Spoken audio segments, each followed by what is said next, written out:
Баршаңызға тәуліктің осы бір сәті қайырлы болсын деп тілеймін. Бүгінгі бейне жазбамның тақырыбы менің шәкірттерімнің езу тартқызар емін еркін ойларым. Неге емін еркін? Мен ұстаз ретінде 17 жылдық мектепте сабақ беріп жүрген 17 жылдық еңбек өтілі бар. Өтіл деген сөз ұнамайды десеме, еңбек өтілі бар ұстаз ретінде, педагог зерттеуші санатындағы ұстаз ретінде мен оқушыларыма шығармашылық еркіндікті сыйлап жүрмін. Ойыңды еркін айт, қате айтамау деп қорықпа, өзгелер келіспей қалады-ау деп жасқанба, өз ойыңды еркін айт, өз ұстанымың болған, ол сенің жеңген сәтің деп үйретемін. Сондай бір оқушыларымның жекелеген ойларын ортаға емін еркін салуы кейде осындай бір қарқылдап күлгеннің өзі бір жексір нәрсе ғой. Езу тартып, ойландыратындай бір жағдайларға жеткізеді. Соның алғашқысын баяндайын. 5-ші сынып Ыбырай Алтынсарин тақырыбын өтіп жатырмыз. Сыныптан тыс оқуға Асылшап әңгімесін бердім. Зулиха мен Батима деген екі қыз жүк көтеріп келе жатады, оның бәрін білесіздер, айтпай қояйын. Сондағы ең соңында шыдамды қыздың айтатын сөзі ғой. Мен ауыр жүкті көтергенде күліп ойнап келе жатқаным, мен жәшігімде бір шөп бар, бірақ ол шөп сенде жоқ па деп қорқамын, өйткені ол шөптің аты сабыр дейді ғой.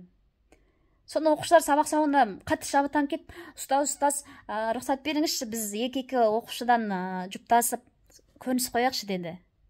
Иә, сөйте ғой дедім. Енді бұл деген көрініс қояқ деп талпынса, ол әңгімені толық сіңіргендері. Талдады, жағымды кейіпкері қалай, не үйретеді, бәрін талдады. Қазіргі өмірмен байланыстырды. Содан екі оқушым шықты. Соңғы сөз айтатын оқушым бүйтті ғой. Менің жәшігімде бір шөп бар, бірақ ол шөп сенде жоқ. Ол шөптің аты адыраспан деді. Бүкіл сынып күлкіге қарқ болып қалды. Енді ол адыраспан деп не үшін әлемлем айтты? Ол ауылды жерде ата әжесіне барғанда адыраспан, ермен деген ентік шөптерді біледі екен де, жалбыз. Сол шөптер есіне түсіп кетті ме, қалай айтқанымды өзім білмей қалдым деп кейін күледі ғой. Бұл бірінші жағдай. Екінші, 6-шы сынып қазақ тілі сабағы тарихи тұлғалар деген тақырып өттік. Сол жылы мен Астана қаласында әдеби жүлде алу үшін бардым. Жұмыстан сұрандым, 2 күнге ұшып барып ұшып қайтып, оқушыларымды 2 күн сағынысып қапты. Құшақтасып тұра деген, ұстаз келдіңіз бе, миллионыңыз алып келдіңіз бе деп жүлдемді. Содан білімді болсаңдар, өнерлі болсаңдар, өрге жүзесіңдер, алмас қылыш қаптымды жатпайды деп мен айтып отырмын ғой. Содан біз сіз сияқты боламыз. Сіз менің күмерімсіз деп мен құшақтап қояды 6 жас. Өте бауырмал келеді, кішкентай класстар, егер бауырыңа тарта білсең. Содан тапсырма бердім. Ол тарихи тұлға деген эссе жазу керек. Эссе жазды. Тыныш отырып эссе жазды. Ешкімге кедергі жасаған жоқ. Эссені жинап алдым да үйге алып кеттім. Енді ондай бір тектес эссе оқимын деп ойламаған. Көбінікі былай жазған ғой. Негізі ол Абылай хан, қазақтың 3 биі, солар туралы жазу керек еді. Тұңғыш хандар, қазақ хандығын негізін салған. Біздің өткен бөліміміздегі тарихи тұлғалар солар еді. Олар былай жазған ғой. Біздің апай Айзат апай өзі тірі болса да, өзінің тірі кезінде тарихқа кіріп кетті. Тарихқа кіріп кетті. Ол Астанаға барып жүлде алып қайтты. Бұл тарихқа кіру деген сөз. Мен өскенде Айзат апай сияқты боламын. Кейбіреу тіпті қатты тамсанғаннан қазақшасы жетпей қалып, даже қазірдің өзінде ол тарихи тұлға, біздің Айзат апай тарихи тұлға деп жазған. Осы сияқты бірінен бір өтетін эсселерді енді күліп отырып оқыдым. Сонда мені қатты үлгі тұтқандар сонша, тарихтың тұңғиығына бойлатып жүрген ғой. Көз тірісінің өзінде тарих шежіресін айналды. Ал екінші жағдай. Енді 3-ші жағдай, 5-ші сынып қазақ әдебиет сабағы Қобыланды Батыр жырын өтіп жатырмыз. Сонда мен балаларға үйреттім. Кітаптағы, жырдағы халықтың әр сөзін бойыңа сіңіре біл. Сұрақ туындай ма? Ортаға таста. Талдаймыз. Үндемей сыдыртып оқи беру, ол кез келгеннің қолына келеді деп үйреткен ғой. Соны мен үйреткем, қатты миына сіңіп қалған бір оқушы оқып отыр. Мәнер күшті енді. 80-ге жасы келгенше бір бала көрмей тоқтарбай қайғыменен қанын жұтып ақылынан адасқан дейді. Соны оқушым айтады, осы жер өтірік апай дейді. Неге өтірік? Өйткені 80-ге келгенше жыламай ақ жүріпті ғой, енді 80-ге келгенде неғып жылап қалды дейді. Енді ол тағдыр ғой. Халық Тоқтарбайдың тағдырын осылай әсірелеп сынып тұр ғой десем. 80 жаста жыласа да жыламаса да пайда жоқ. 80 жаста ол ата болып қалды ғой, одан бала тумайды дейді. Соны ары қарай екінші балаға, ал сен оқи ғой, алтыным оқи ғой десем, ана бала отыр. Аналықтай бәйбіше, 50-ге жасы келгенде көзімді ашпай дүниеден өтемін бе дегенде, сонда бір ұл бір қыз атадан неме дейді, қыздың аты Қарлығаш, қоландаға қарындас дейді. Апай, осы жерде өтірік қой дейді. Неге десем, енді әйелдің жасы 50-де ғой дейді. Иә, 50-ге жасы келгенде деп тұр, дұрыс. Сен фактын дұрыс сөйлетіп отырсың десем айтады ғой. Жоқ, 50-ге келген әйел бала таппайды, таба алмайды. Бір ұл бір қыз бірақ туып тастаған ғой дейді. Соның үшін жоқ айтады. Ұстаз, мен таптым. Бұның себебі не дейсіз ғой? Бұлар дейді, өздері бала таба алмайды болғаннан кейін жетім балалар үйінен Қобланды және Қарлығаш деген екі баланы бір-ақ асырап алған ғой дейді. Соны айттым, неғып сендер бұндай шешім шығарып отырсыңдар?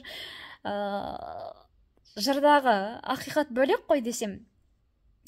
Бір ұл бір қыз атадан көзімді ашпай көрем бе дегенде, ақыры аңсаған арман орындалып отыр ғой десем айтады ғой.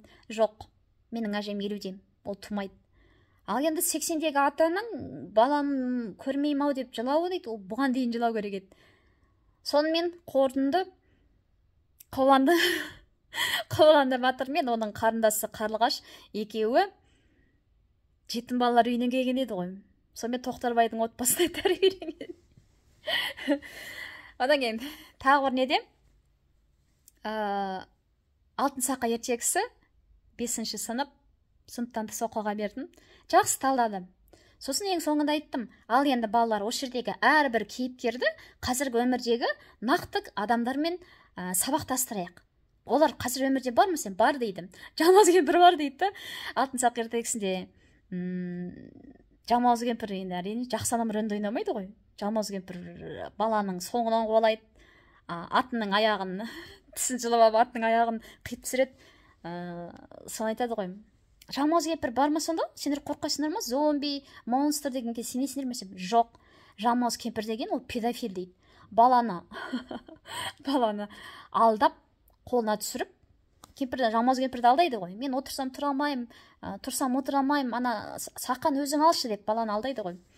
Баланы алдап ертіп алып кетіп, сосын баланы мыжып дейді. Енді қалай өлтіретінен хабарсыз ғой. Баланы мыжып өлтіретін адамдар, олар педофилдер дейді. Сонда Жалмауыз кемпір ертегіде, ал қазіргі өмірде ол педофил дейді. Мен ойыма келмепті. Осы уақытқа дейін қанша 5-ші сыныпта мен алдымнан өтті. Бірақ мен миыма келмепті де, Жалмауыз кемпір қазіргі өмірде педофил деген дермен салыстыруға болады деп. Содан бір оқушы айтты. Әкенің бейнесін мен қазіргі өмірмен салыстырайыншы деді. Ертегідегі әке Жалмауыз кемпір судан атып шығады да мойнынан қылғындырады ғой. Өлтірем сені, әйтпесе маған бір мен арайымнан қайтатындай бірдеңе бер дегенде бай айтады ғой. Ойбай, Жалмауыз кемпір, мен өлтірме, мен жалғыз балам бар, сол Алтын Сақамен ойнаған жақсы көреді. Мен көшкенде Сақаны тастап кеттім, сен баламды өзіңе тауып алып же дейді ғой. Сол айтады. Бұл дейді, мейірімсіз, қайырымсыз, қара басын ғана ойлайтын, жағымсыз әке деген атқа лайық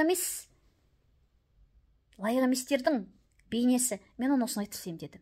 Сонда олар ертегіні оқып мазмұнын айтып қоя салған жоқ, кейіпкерлерді жағымды жағымсыз деп бөлді. Неге жағымсыз соны талдады, жағымдылысы қайсысы, қай қылығы жағымды, неден үлгі аламыз, қай қасиетін үлгі аламыз. Және олар ондай халықтың қиялынан туған осы кейіпкерлер қазіргі өмірде бар ма деген сұрақтарды талдады. Сондықтан да тиктоктан алақай каникул деп өткенде бір рэп жүрді ғой. Каникул үшін мұғалімнің қуануы енді білмеймін. Мен каникул болса керісінше оқушыларды сағынамын. Сондықтан оқушыдан бірінші тикток желісіне шығып алып, ура, ертең каникул деп, ура деп сол жерге жазыпты ғой. Алақай деп жазу керек еді. Алақай, ертең демалыс деп әзілдеуге де болатын шығар. бірақ шындауға болмайды. Шындап келгенде, абай сөзімен айтқанда, ұстаздық еткен жалықпас, үйретуден балаға. Нағыз ұстаз шаршауды, жүдеп жадауды білмеу керек. Нағыз ұстаз ол алғыс шепте жүрген сарбаздай сезіну керек өзін. Өйткені ұстаз ол ұлт болашағының бағбаны. Ақын да, әнші де, барлық кез келген саланың мамандары ең алғаш ұстаздан, мектеп ұстазынан тәлім алады. Сондықтан да үйретуден жалықпайық, және де осындай қызықты сәттер болса бөлісе отырайық. Ал кешке дейін қағаз көп жазатын, ата-ана сөйтеді, мұғалімнің құқығы қандай, бізге кім не береді деп қажет емес. Қажет емес. Қазір мұғалімді ешкім таптап жатқан жоқ. Мұғалім білімді болсын, өзінің ісін қорғай білсін,